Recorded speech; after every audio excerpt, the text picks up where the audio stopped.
Shalom.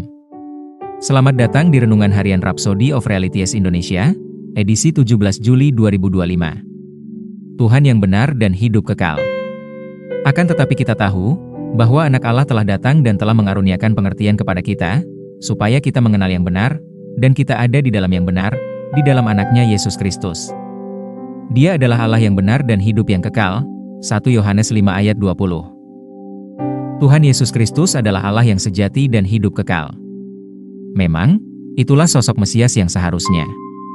Banyak nabi menubuatkan kedatangannya, dan ketika Yesus datang dan menyatakan dirinya sebagai Kristus, Allah yang menampakkan diri dalam wujud manusia, banyak yang menolaknya, menuduhnya melakukan penghujatan. Namun, dia benar.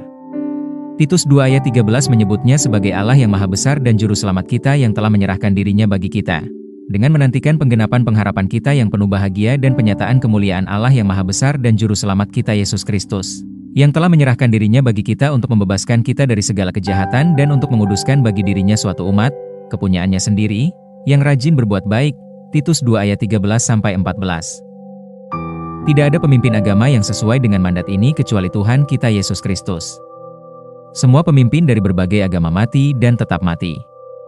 Hanya Yesus Kristus yang bangkit dan naik ke surga dalam keadaan hidup. Hanya namanya yang memiliki kuasa untuk mengusir setan, menyembuhkan orang sakit, mentahirkan orang kusta, dan membangkitkan orang mati. Lebih jauh lagi, pengampunan dosa hanya mungkin melalui Yesus Kristus.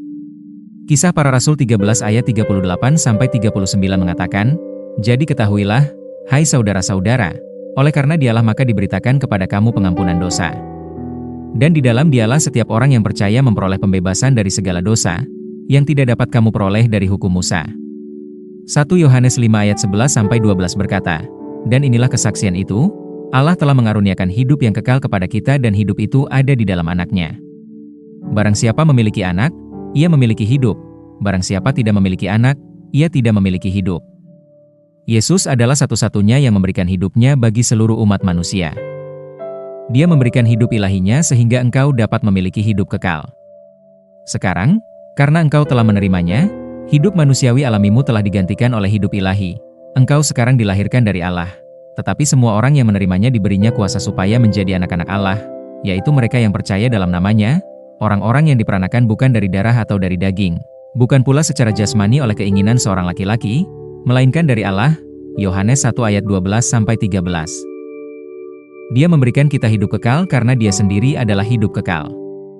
Yesus adalah Allah yang sesungguhnya dan hidup kekal.